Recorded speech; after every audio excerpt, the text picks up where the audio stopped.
tua yang merasa sulit untuk mendidik anak, memberikan nasihat saat dia dewasa, coba istighfar dulu. Mungkin selama ini Anda yang kurang perhatian kepada anak.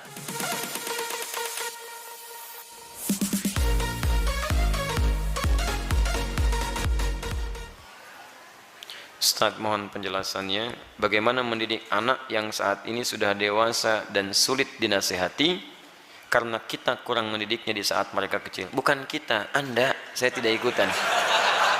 Ya, saya sudah punya istri, punya anak, mungkin Anda yang tidak tepat. Apakah kalau anak-anak kita, anak Anda sudah menikah, dan juga masih mempunyai tanggung jawab untuk mendidiknya? Dua pertanyaan. Pertama, ada orang tua yang merasa sulit untuk mendidik anak, memberikan nasihat saat dia dewasa. Coba istighfar dulu. Mungkin selama ini Anda yang kurang perhatian kepada anak. Saya pernah sampaikan kisah Nabi Ibrahim. Bagaimana seorang Ismail alaihissalam yang baru tumbuh usia 4-5 tahun belum balik, melihat bapaknya sedang bekerja atas perintah Allah, bergetar hatinya, tersentuh untuk menolong bapaknya. Walaupun ayahnya nggak minta. Quran surah kedua Al-Baqarah ayat 127. Posisi paling kiri sebelah atas. Wa idh yarfa'u Ibrahimul qawa'ida minal baiti wa Ismail. Perhatikan, saya ajarkan sedikit bahasa Arab. Dalam uslub bahasa Arab, ungkapan bahasa Arab, kalau ada dua subjek mengerjakan satu pekerjaan, subjeknya disebutkan langsung di depan. Maka ini menunjukkan porsi pekerjaannya sama, sebanding. Tapi kalau ada satu disebutkan di depan, yang kedua diakhirkan, ini menunjukkan bahwa yang kedua ini sekedar membantu yang pertama saja. Tidak sebanding porsinya. Paham sampai sini? Sekarang perhatikan baik-baik. Wa idh yarfa'u Ibrahimul qawa'id. Ibrahim disebutkan. Dan ingatlah ketika Ibrahim diperintahkan oleh Allah meninggikan kembali bangunan Ka'bah yang sempat terkena banjir di masa Nabi Nuh alaihissalam. Wa Ismail, dan Ismail. Ismailnya diakhirkan. Padahal Allah bisa berfirman begini misalnya di luar Quran. Wa idh yarfa'u Ibrahimu wa Ismailul qawa'id. Kalau Ibrahim dan Ismail dua-duanya seimbang. Tapi ini Ibrahim, qawaid, baru Ismail. Ini menunjukkan Ismail ingin membantu bapaknya. Tahukah Anda, saat ayat itu disampaikan kisah kepada kita, ingin mengisahkan bagaimana seorang Ibrahim alaihissalam menerima tugas meninggikan bangunan Ka'bah, dikerjakan dengan segera. Tapak pertamanya disebut dengan maqam. Sampai sekarang tapak itu dikenal dengan maqam Ibrahim. Saat akan membangunnya, kadarullah meninggikannya, kadarullah anaknya datang. Melihat bapaknya bekerja, dia ingin menolongnya. Perhatikan, bukan dinasehati, bukan diminta, tapi anak tergerak untuk menolong bapaknya. Datang anaknya bawa batu. Batu bahasa Arabnya disebut dengan hajar. Kalau disusun-susun menjadi hijar. Kalau jadi bangunan disebut hujrah. Kalau jadi ruangan kamar-kamar disebut dengan hujurat. Maka dia mulai membantu bapaknya. Kalau bahasa kita, boleh nggak saya bantu? Dia bawa hajar, dia susun-susun. Begitu dia susun jadi bagian dari Ka'bah. Sampai sekarang disebut dengan Hijr Ismail. Hijr Ismail itu area dalam Ka'bah. Dan kalau kita sholat di dalamnya, itu termasuk sholat di dalam Ka'bah. Di dulu pada zamannya awal-awal masa Quraisy, terjadi kebakaran, menimpa kemudian Ka'bah, ada kerusakan, mereka ingin memperbaiki. Cuman mereka tidak mau mengumpulkan harta yang tidak jelas. Akhirnya orang jahiliyah berusaha mengumpulkan harta yang paling halal. Tuh, orang jahiliyah bangun Ka'bah aja cari yang paling halal. Anda bisa bayangkan. Jadi mereka kumpulkan dan ternyata nggak cukup. Karena nggak cukup, kemudian area Hijr Ismail ini ya tidak tercukupi untuk kemudian dibangun pada area-area yang tertutup dengan area Ka'bah.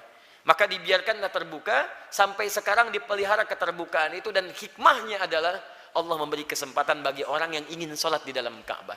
Bayangkan kalau tidak ada area itu, semua orang ingin semangat masuk, antrian macam-macam, tapi Allah berikan keluangan pada kita dengan area seputaran ini. Paham? Tapi intinya, ada sentuhan dari anak, melihat bapak bekerja, dia ingin membantu. Kisah keduanya, dahsyat lebih dahsyat. Quran surah 37, ayat 102. Begitu dia mulai dewasa, falamma balagha ma'ahu sa'ya, sudah mulai nalarnya matang, apa yang terjadi? Bapaknya melihat dalam mimpi, inni ara fil manami anni adbahuka. Papa lihat nak, dalam mimpi papa menyembelih kamu. Fanzur madza tara. Ini kisahnya. Berbagi bapak dengan anak. Lihat, berbagi, tukar, bagi pikiran. Bagaimana pendapat Ananda? Pendapat Ananda. Bagus, garis bawahi. Bagaimana pendapat Ananda? Anda tahu bahwa mimpi Nabi dan Rasul itu pasti wahyu. Dan kalau sifatnya wahyu harus segera dilakukan. Ibrahim bisa mengatakan begini, nah siap-siap ya, kemana Pak? Sembelih. Masya Allah, mudah. Tapi kenapa tidak dikerjakan? Ada hikmah di situ. Nanti saya di belakang saya sampaikan hikmahnya. Yang paling menarik, apa jawaban anak? Anak yang bukan protes, bukan marah, tapi meyakinkan dan menguatkan ayahandanya. Lihat kalimatnya, ya abati, panggilannya abati. Ketika anak dipanggil bunai dengan panggilan sayang, maka anak membalas dengan kalimat abati. Saya pernah sampaikan, ada abi, ada buya, ada abati, itu beda. Kalau abi itu panggilan hormat. Kalau buya, panggilan sayang. Bisa sayang kepada ayah secara biologis, atau sayang kepada ilmu yang dimiliki seseorang. Saya memanggil Buya Hamka rahimahullah. Beliau bukan ayah saya, tapi saya menyayangi keilmuan yang melekat pada beliau. Paham? Kalau Anda ingin menggabungkan antara abi dengan Buya, maka gabungannya disebut dengan abati. Itu panggilan hormat dan sayang.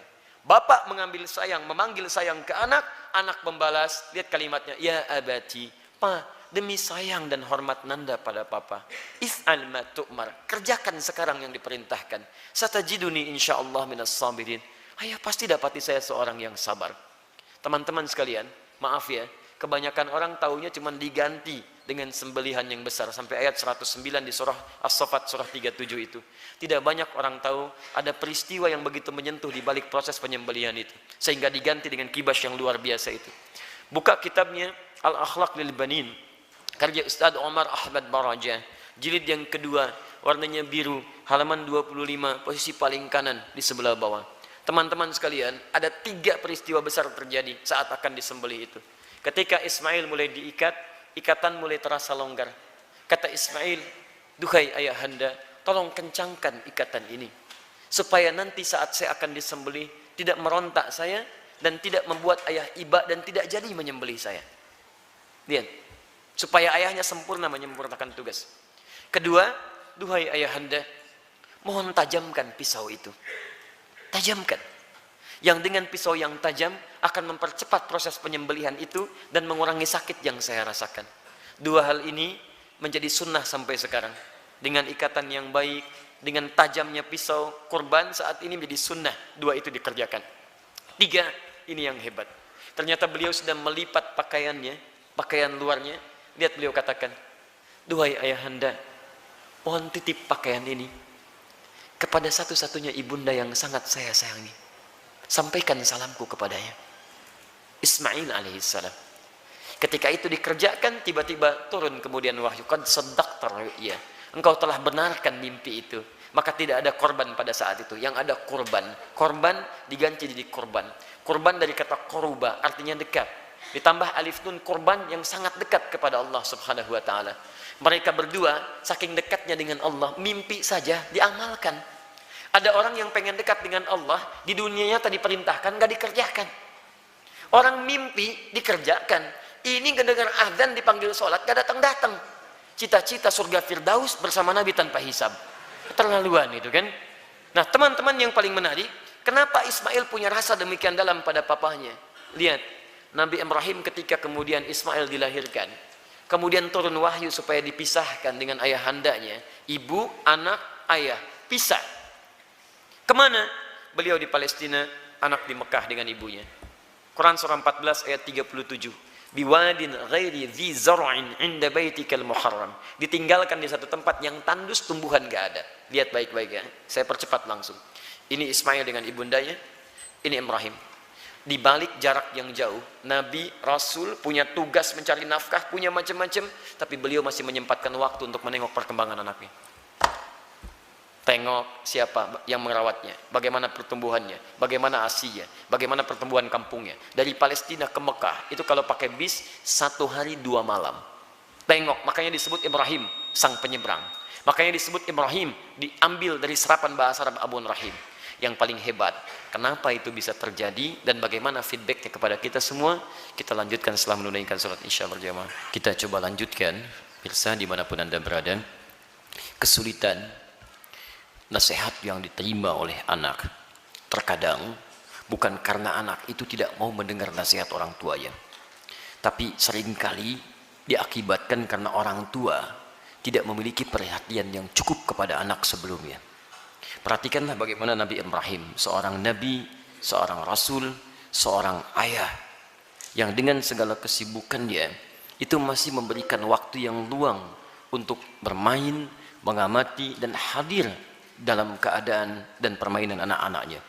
Sehingga apa yang terjadi, walaupun tinggal beliau di Palestina, anaknya berada di Mekah, itu masih tetap bisa mengontrol, Pak. Beliau melihat bagaimana lingkungannya, perkembangannya, mainnya, tentang asiknya, tentang kisahnya. Sehingga ketika orang tua hadir dalam dunia anak, anak tidak merasa kehilangan dengannya. Itu yang dimaksudkan di Quran surah ke-31 ayat 13 sampai ayat 19 itu. Ada 4 pendidikan dini yang harus ditanamkan pada anak sejak awal, sehingga anak itu akan mudah nanti mendekat kepada Allah, dekat dengan orang tua, dan bergaul balik dengan lingkungannya. Ayat 13-nya pengajaran tentang tauhid, ayat 14 sampai 15 mengajarkan tentang bagaimana pendekatan anak dengan kedua orang tuanya. Ayat selanjutnya mengajarkan tentang bagaimana pendidikan salat ditanamkan sejak dini, dan yang keempat tentang akhlak supaya dia dekat dengan lingkungannya. Nah, ini kadang-kadang yang kita lupa. Mohon maaf, kita itu bukan nabi, rasul juga bukan. Surganya tidak sedekat Nabi Ibrahim. Maaf, gelar kita bukan Khalilullah, bukan Abul Anbiya. Sesibuk apa sih? Kadang-kadang pekerjaan berangkat gelap, pulang gelap, anak tidak bisa terlihat dengan baik. Ini barangkali yang menyebabkan anak-anak kadang ingin mencari perhatian, bukan karena nakal, tapi mungkin karena orang tuanya tidak hadir dalam dunianya. Yang jadi persoalan. Saya mohon Bapak Ibu sekalian, kita sudah punya pengalaman yang sama. Ya, setiap Anda pulang ke rumah, anak kan tidak akan menyebut dengan profesi Anda. Anda jadi direktur di kantor, tapi di rumah anak Anda itu mengharapkan ayah, bukan direktur. Pernah Anda pulang disambut oleh anak, Pak Direktur, Masya Allah, hebat kalau begitu Anda. Saya selama ini pulang ke rumah, anak kami masih kecil-kecil, sejak dia usia 3 tahun, anak yang pertama, itu menanti depan rumah. Gak pernah saya pulang sampai ke rumah dibuka, sampai hari ini dengan adiknya. Kalau menyambut kami, datang dia berdua, tidak pernah memanggil sampai hari ini, Ustadz, tidak. Ternyata mereka menunggu ayahnya gitu. Satu kejadian, karena tahu saya sering kali pulang malam, dia siangnya tidur. Banyak dia tidur, supaya tunggu malam saya datang. Ternyata kadang ingin menampilkan sesuatu, ingin menyampaikan pesan tertentu. Kadang ingin menyampaikan pesan bahwa saya sudah menghafal surat 8 jam tunggu-tunggu itu. Antum juga begitu. Anak antum mungkin menyiapkan karya macam-macam, cuman ketika pulang, beban pekerjaan Anda yang di luar itu kadang dibawa ke rumah, itu yang membuat kita tidak adil. Itu yang repot. Kadang-kadang masalah di kantor dibawa ke rumah. Nyampe ke rumah anak sudah menunggu, sudah menyusun senyum sebaik mungkin, ketika dibuka ayahnya cemberut. Papa, diam kamu. Hah? Kenapa mas? Kamu lagi ikut-ikutan. Ikut apa? Dia jadi nggak nyaman situasinya. Begitu saya datang tiba-tiba, Buya, main bola yuk. Ah, main bola tuh. Main kita apa malam? Itu yang menarik. Sampai besoknya diceritakan sama bundanya, Buya itu capek kak, tunggu dulu ya. Pijitin dulu, bobok sebentar, baru main. Besoknya ditunggu, Masya Allah, di depan pintu. Buya, capek ya? Masya Allah. Ayo sini bobok, kakak pijitin. Pijitin pak. Bobok dulu, bobok merem, katanya merem. Begitu merem kita, baru semenit. Ya bangun, main bola yuk. Masya Allah. Tapi itu tuh susah didapatkan lagi ketika dia dewasa. Jadi kalau Anda nggak dapat sekarang, besok Anda tidak akan bisa meraihnya. Karena itulah orang tua seperti Ibrahim alaihissalam memberikan perhatian yang dalam. Anak itu punya rasa. Jangankan mendengar nasihat bapak ibu, ya nyawa saja mau diserahkan kok. Bapak cuma mimpi melihat kamu begini. Kak, kerjakan sekarang pak. Coba antum tes pulang dari sini. Bapak tadi ikut kajian Quran Sunnah Solution. Wah, dapat gambaran nyembelih kamu. Bagaimana pendapat kamu? Wah, sesat pak itu, jangan ikuti lagi. Repot gitu kan. Jadi yang pertama itu demikian. Pertama kita koreksi dulu. Yang kedua kita mendekat kepada Allah, berdoa, ya Allah, tidak engkau titipkan anak itu kepada ibunda yang lain kecuali pada hamba, ya Allah. Berikan kekuatan. Hamba yakin engkau tidak pernah memberikan ujian kecuali pada yang sanggup menjalaninya. Sentuh hatinya ya Rabb, sentuh hatinya ya Rabb. Ingat ketika seseorang telah menikah pun, kewajiban untuk memberikan nafkah berhenti memang. Tapi mohon maaf, perhatian itu kan tidak terputus. Anda masih berhak memperhatikan, memberikan arahan dan sebagainya. Karena itu, jangan putus dalam memberikan nasihat, sampaikan dengan cara yang terbaik. Kalau tidak pakai bahasa akal, gunakan bahasa hati. Setidaknya jadikan dia teman dalam kehidupan, insya Allah dengan kalimat yang menyentuh, lama-lama dia akan tersadar. Jadi buka dengan doa, setelah itu ajak untuk berbicara dengan bahasa hati. Nah, mama bersyukur, kamu sekarang sudah tumbuh dewasa, cukup pintar, teman kamu banyak. Dulu saat kamu dikandung, masuklah ke situ. Besar harapan mama terhadap kamu. Tiap malam mama bermohon kepada Allah mengalirkan air mata, supaya kita itu bisa sama-sama duduk, sama-sama tersenyum, kita bisa bahagia. Saat kamu berada dalam sekian bulan, harapan itu semakin tinggi. Ayah menambah peluk keringatnya supaya kamu bahagia. Kami berdoa supaya kamu tidak seperti kami, makannya mungkin terbatas dan sebagainya. Pelan-pelan sampai sudah masuk ke dalam jiwanya, baru antum sampaikan nasihat-nasihat kebaikan. Insya Allah pelan-pelan di situ akan hadir kebaikan-kebaikan. Demi Allah saya katakan, sepanjang menjadi orang tua akan ada satu chemistry yang terbangun antara dua hati yang satu sama lain akan saling tersentuh di situ. Semoga Allah memberikan kekuatan insya Allah.